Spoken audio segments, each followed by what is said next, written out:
let's say you're working for Lockheed Martin and you measure the aircraft wing using two strain gauges bonded on the top and the bottom surface of the wing near its root, and a Wheatstone bridge and an amplifier, and just like what we see here. And the wing can be assumed as a cantilever beam that has a dimension like this, and the material properties are provided as below.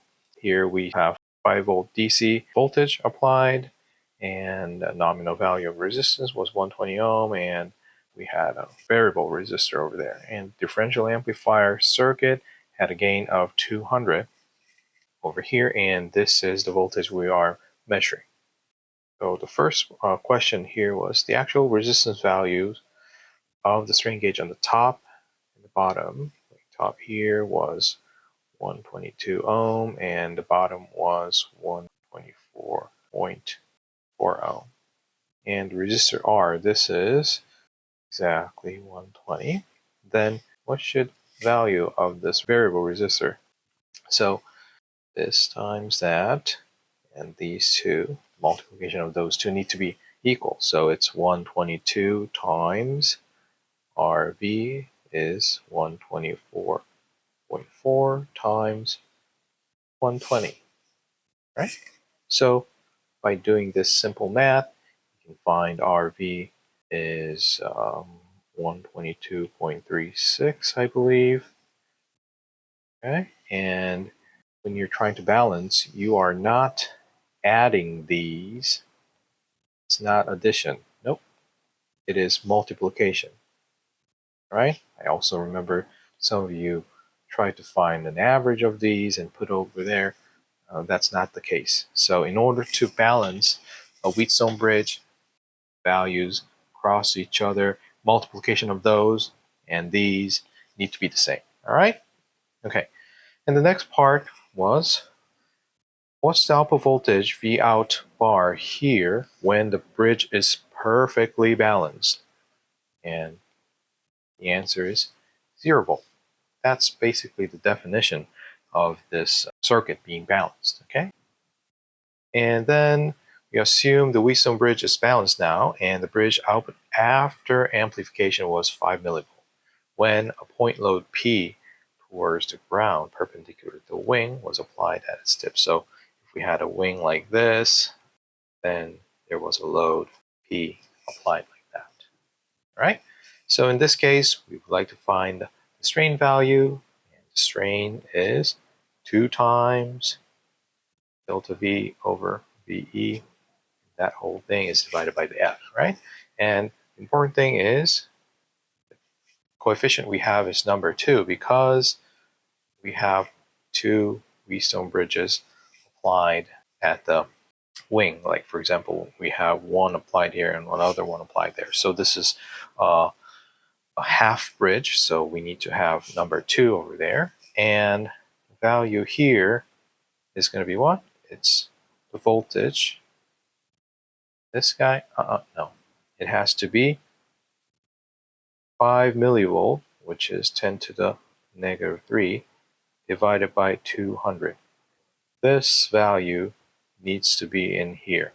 In other words, that's the voltage at this point before being amplified. This is 5 millivolt, and you have 200 times gain, right?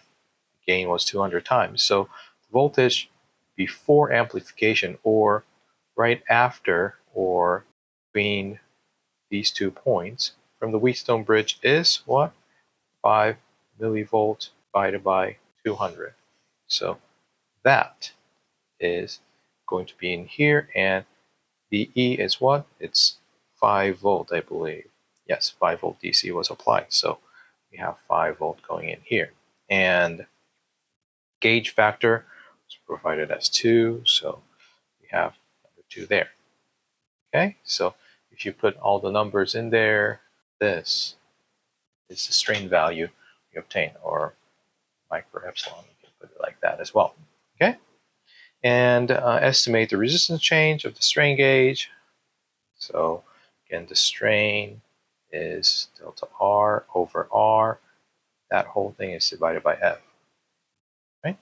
And the strain we just obtained was this, and delta R is something we don't know, and R is 120 ohm, F is 2.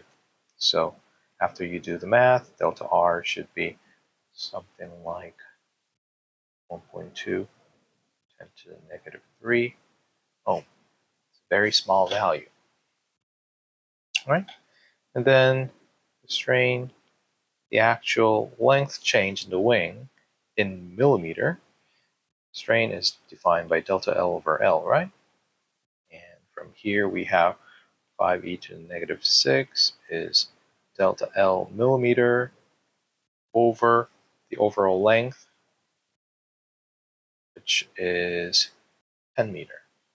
So it's 10 to the 3 millimeter, right?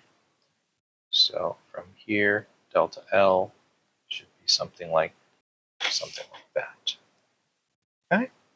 So with this strain gauge, the important thing that we want to understand was that equation that I told you. Strain is by definition delta L over L, right? And delta R over R F, that is from the Wheatstone bridge, and we can have